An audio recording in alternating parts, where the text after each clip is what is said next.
महिलांसाठी उपयुक्त kitchen tips number 1.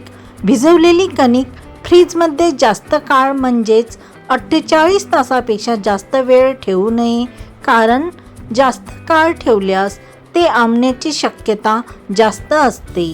Tips number 2. सकाळच्या नाश्त्यानंतर आणि दुपारी जेवणापूर्वी पपई खाल्ल्यास शरीराला फायदा होतो.